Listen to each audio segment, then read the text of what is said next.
What's up, YouTube? This video is about locking mechanisms.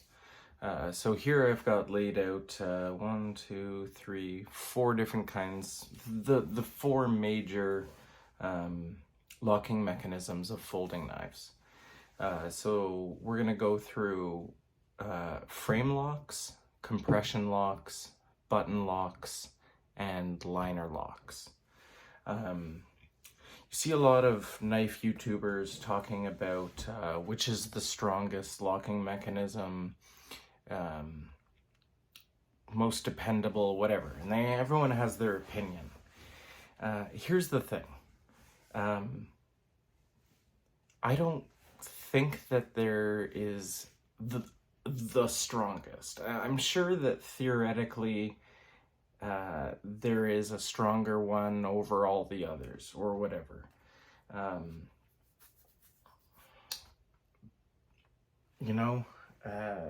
But here's the thing. The majority of us, we carry these knives as an EDC. We're breaking down cardboard. We're cutting simple things, tape. We're opening packages. We're breaking down cardboard to throw it out or burn it. Opening bags. It's really basic stuff.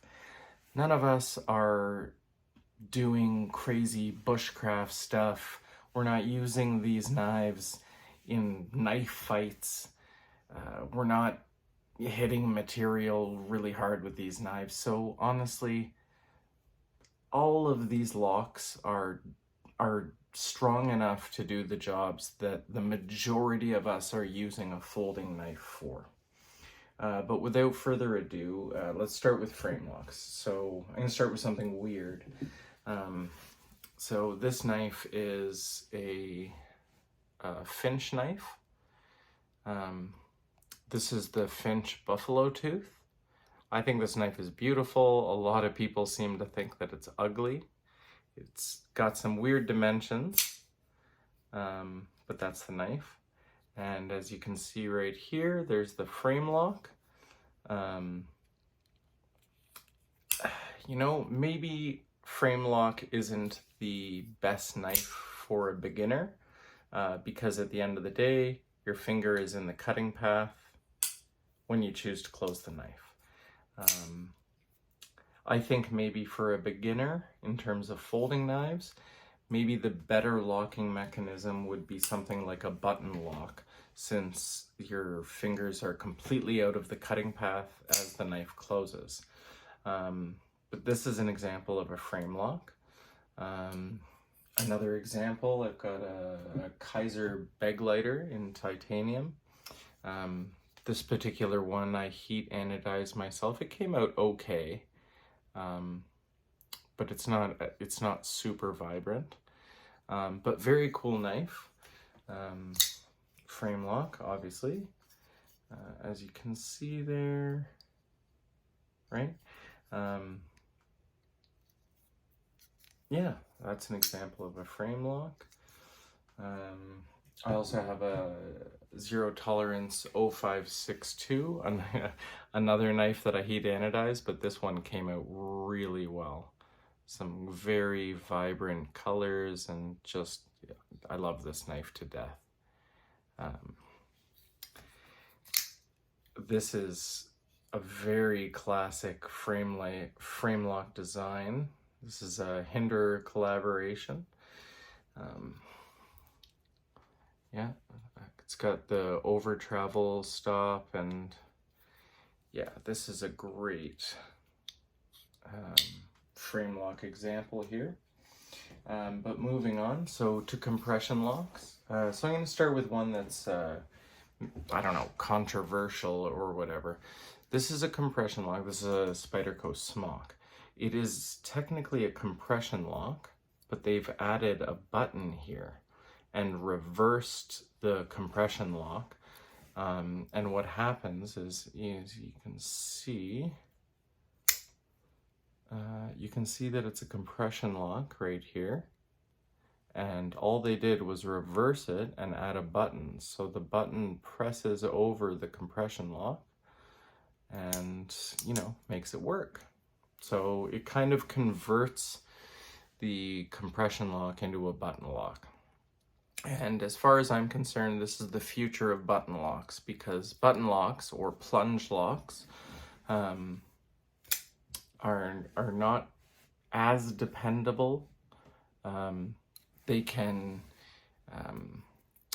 slowly get lock stick, or they can start with lock stick, but they can get looser over time, so it might not lock up as tightly. But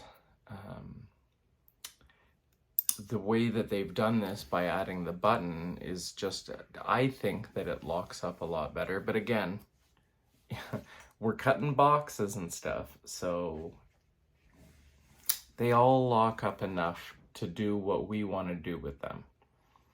Okay, so that's a button lock, compression lock. Here's a Spyderco Shaman. This is just a normal compression lock. Oh, I guess it helps if it's open. You can see there, right? It's compression lock. So you just move this piece over and the knife closes. Lockup is super tight. Anything you want to do in terms of like using this as an EDC, it's great. Compression locks, same with button locks, are nice because your fingers are completely out of the cutting path when you want to close the knife. One more example of a compression lock, the Spyderco PM3, or sorry, Paramilitary 2 in brass Flytanium scales. So you can see right there, that's a compression lock. So you push this piece over and the knife closes. So that's the last compression lock there. Next up is real button locks, so plunge locks. First example, CJRB Pyrite in titanium. I've had a lot of people comment on this knife in my videos, and they seem to be implying that this is a knockoff because it has liners.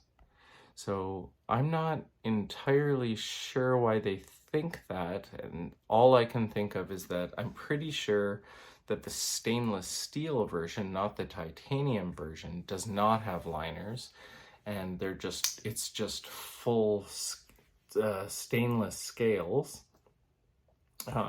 without liners. But whereas the titanium one has titanium scales on top of steel liners. Anyway, so this is a plunge lock or button lock, and again, they're great for beginners because your fingers are completely out of the cutting path when you close the knife. So that's the first example. This is a Kizer Begleiter XL. This is a White Mountain knife exclusive. You can only get this through White Mountain Knives. Brown micarta. And this is like a 4-inch blade, right? So right there, so it's a button lock. Again, fingers are out of the cutting path when it closes. So great knife for beginners. And last but not least, one more button lock. This is the Civivi Conspirator. Button lock, blade steel's Nitro V, nice drop point blade. Yeah, so that's the Civivi Conspirator. And then the last one out of all the majors is liner lock. Similar to frame lock, but the locking mechanism is part of like the liners. You can see this is a Civivi Praxis in Damascus with wooden scales. Here you can see the liner lock right there. This has black liners, so it's kind of hard to see. I can't really show you how it's done, but it's similar to the frame lock. You just push the the piece of the liner out of the way and she can close. Again, your fingers will be in the cutting path with these ones, so maybe not the best for beginner. Another example of a liner lock is the CJRB, oh my god, the Krag, right here. Maybe I can get that to focus better. CJRB Krag.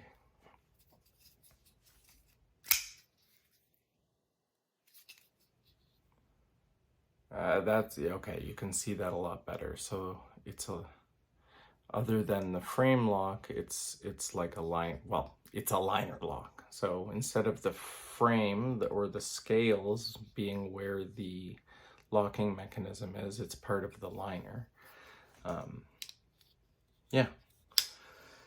And last but not least, the Kaiser Sheepdog. So this has no pocket clip. Because the scales that I got actually had the holes in the wrong place, and I was going to take them off and send them back and get the other version that was the one that I needed. But I really like the look of this carbon fiber. It's like a shredded carbon fiber, and I think it looks really nice. So it's kind of crappy that I couldn't put a pocket clip on this, so I guess this either sits in my safe now or just goes right in my pocket. But this is the last example of a liner lock. Probably the smoothest one. And the liner lock on this is very thick. This thing is very stable once it's locked up. Anyway, that's the last example. I just want to reiterate, people can argue all they want about how strong the lockup is on certain mechanisms. You know, another example, one that's fairly new, this is a Demco 80-20.5. It has aluminum scales on it. This has the shark lock. So this is said to be as strong or stronger than the, oh my god, what's it called? It's another Demco design, the Triad lock, like for cold steel and stuff, but also invented by Andrew Demco or the Demco brothers, I'm not sure. But I like this locking mechanism as well because your fingers are out of the cutting path. Same as plunge or button locks. And people say this is one of the strongest locking mechanisms, but again, those of us that are using these as just everyday tools, they're all the same. It doesn't matter if one locks up technically stronger, would take more pounds of force to break the locking mechanism. You're cutting paper, you're opening Amazon boxes, they're all very strong locking mechanisms, and unless you're doing something totally irresponsible, they're all going to lock up the same. So if you're new and getting into knives, don't worry about what anyone says about what is the best locking mechanism or anything of that nature. They're all plenty strong. You're not going to break a liner lock opening a package. You're not going to break a compression lock opening a package. And you're not going to break a frame lock opening a package. You're just not. Unless you're doing something really irresponsible to the point where you should be worried about the knife breaking anyway, nothing is going to happen. So don't worry about it. If you're new to knives, the only suggestion that I would have would be maybe start with a knife like a button lock. Something that where your fingers are out of the cutting path to close it.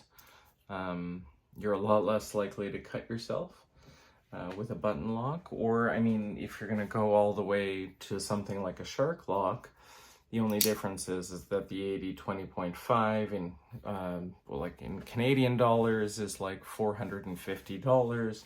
Whereas if you start with some kind of a button lock, I mean, Civivi Conspirator, you can pick one of these up for like 100, 150 Canadian.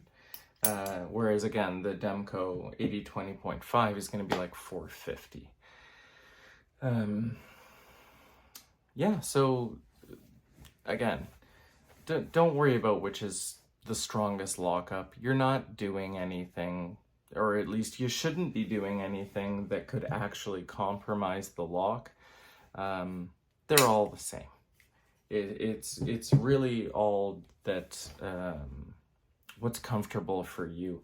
The first time that I tried a compression lock, it was really awkward for me, but my hands don't have a lot of dexterity in them. But I got used to it really fast. They're all gonna lock up very well. You're probably not gonna break them unless you're doing something stupid.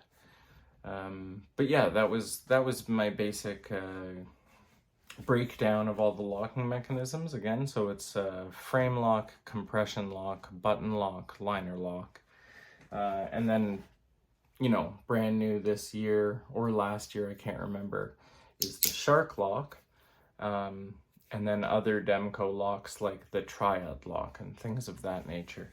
But generally speaking, don't worry about what's the strongest to open your Amazon packages. They're all good. They're all gonna do the job. Don't do irresponsible things with your knives and you'll be just fine. Have a good day, guys. Take care.